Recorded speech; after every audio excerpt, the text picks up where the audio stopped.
नमस्कार दोस्तों, स्वागत है आपका एवन के स्टडीज़ में।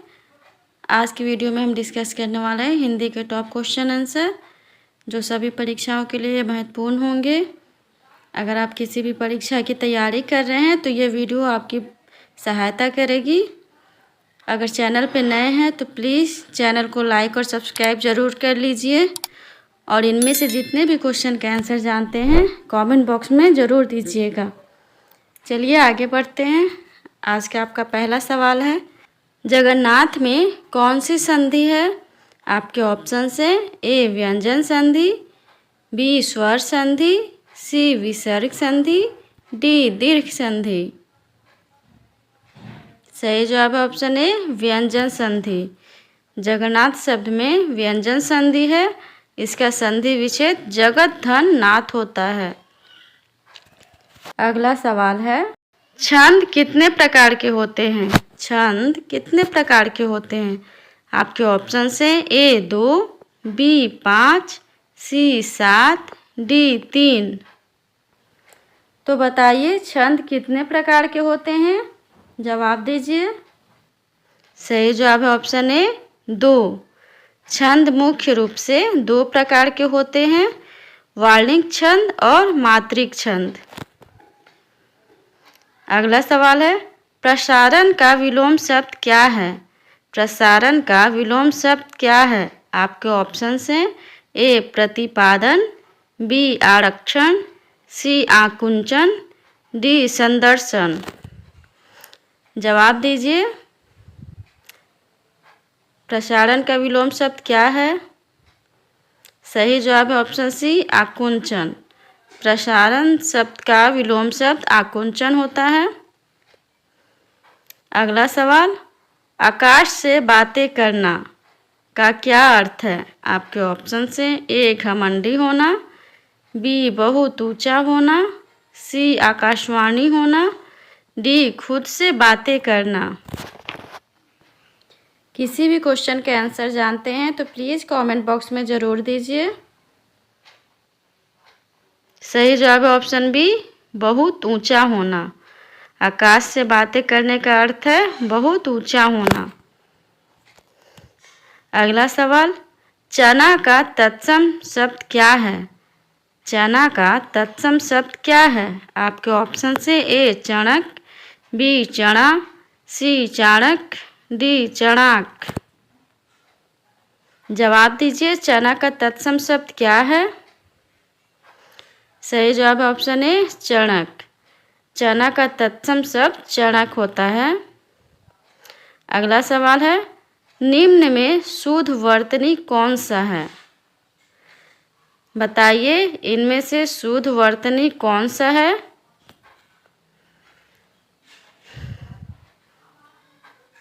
सही जवाब है ऑप्शन ए शुश्रूषा शुद्ध वर्तनी है। अगला सवाल है, चौपाई छंद में कितनी मात्राएं होती हैं? आपके ऑप्शन हैं ए 11, बी 12, सी 16, डी 18। बताइए चौपाई छंद में कितनी मात्राएं होती हैं? सही जवाब है ऑप्शन सी 16। चौपाई छंद के हर चरण में 16 मात्राएं होती हैं। चौपाई में 4 चरण होते हैं और अंत में गुरु होता है। चलिए आगे बढ़ते हैं। अगला सवाल है, नगर शोभा किसकी रचना है? नगर शोभा किसकी रचना है?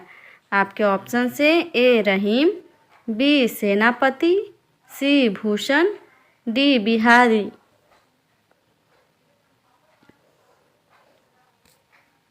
सही जवाब है ऑप्शन ए रहीम। नगर शोभा के रचनाकार रहीम हैं। अगला सवाल है, कौन सा घोष वर्ण नहीं है? आपके ऑप्शन से ए र, बी ल, सी त, डी ड। बताइए कौन सा घोष वर्ण नहीं है? सही जवाब है ऑप्शन सी त। स्पर्श वर्णों में हर वर्ग का तीसरा, चौथा और पांचवा वर्ण घोष वर्ण होता है। सभी स्वर्ण वर्ण भी घोष वर्ण होते हैं। य, र, ल व ह भी घोष वर्ण होते हैं। अगला सवाल, इनमें से स्त्रीलिंग शब्द कौन सा है? आपके ऑप्शन से ए हुलास, बी हरकत, सी हमला, डी हवाला। जवाब दीजिए, इनमें से स्त्रीलिंग शब्द कौन सा है? सही जवाब है ऑप्शन बी हरकत। हरकत शब्द स्त्रीलिंग है, जबकि हुलास, हमला, हवाला ये तीनों ही पुल्लिंग शब्द हैं। अगला सवाल है, रसोई घर में कौन सा समास है? आपके ऑप्शन से ए तत्पुरुष, बी कर्मधारय, सी बहुव्रीहि, डी अव्ययीभाव। जवाब दीजिए, रसोई घर में कौन सा समास है? सही जवाब ऑप्शन है तत्पुरुष। रसोई घर शब्द में तत्पुरुष समास होता है। रसोई घर शब्द का समास विग्रह रसोई का घर होता है, जहाँ कारक चिन्हों जैसे कि को, के, लिए, से, द्वारा, की आदि का लोप हो जाता है, वहाँ तत्पुरुष समास होता है। ध्यान रखिएगा। अगला सवाल है, संतो भाई आई ज्ञान की आंधी रे में कौन सा अलंकार है? आपके ऑप्शन से ए रूपक, बी उपमा, सी अन्योक्ति, डी अतिशयोक्ति। ये सभी प्रश्न परीक्षा के दृष्टिकोण से बहुत ही महत्वपूर्ण हैं। सही जवाब है ऑप्शन ए रूपक। संतो भाई आई ज्ञान की आंधी रे पंक्ति में रूपक अलंकार है। जहाँ उपमेय में उपमान का आरोप किया जाए, वहाँ रूपक अलंकार होता है। अगला सवाल, स्पर्शी व्यंजनों को कितने भागों में विभाजित करते हैं? आपके ऑप्शन से ए 5, बी 7, सी 11, डी 3। चैनल पे नए हैं तो प्लीज़ चैनल को लाइक और सब्सक्राइब ज़रूर कर लीजिए। सही जवाब है ऑप्शन ए 5। स्पर्शी व्यंजनों को 5 भागों में बांटा गया है। ये वर्ग हैं क वर्ग, च वर्ग, ट वर्ग, त वर्ग और प वर्ग। क से लेके म तक सभी स्पर्शी व्यंजन कहलाते हैं। चलिए आगे बढ़ते हैं। अगला सवाल है, आधुनिक काल की मीरा किसे कहा जाता है? आधुनिक काल की मीरा किसे कहा जाता है? आपके ऑप्शन से ए महादेवी वर्मा, बी सुमन राजे, सी बालमणि अम्मा, डी सुभद्रा कुमारी।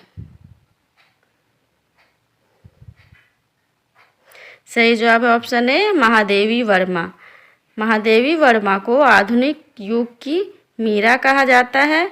वह हिंदी साहित्य की छायावादी युग की अग्रणी लेखिका थी।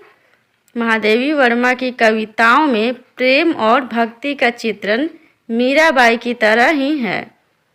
चलिए आगे बढ़ते हैं। अगला सवाल है, तन मन धन में कौन सा समास है? तन मन धन में कौन सा समास है? आपके ऑप्शन से ए बहुव्रीहि, बी द्वंद्व, सी तत्पुरुष, डी द्विगु। बताइए तन मन धन में कौन सा समास है? सही जवाब है ऑप्शन बी द्वंद्व। तन मन धन में द्वंद्व समास है। द्वंद्व समास में दोनों पद प्रधान होते हैं। इस समास में तथा, या, अथवा, एवं, या, और का प्रयोग होता है। तन मन धन में और शब्द का लोप है। आज के लिए इतना ही। अगर वीडियो अच्छा लगा हो तो प्लीज़ चैनल को लाइक और सब्सक्राइब करना ना भूलें। धन्यवाद।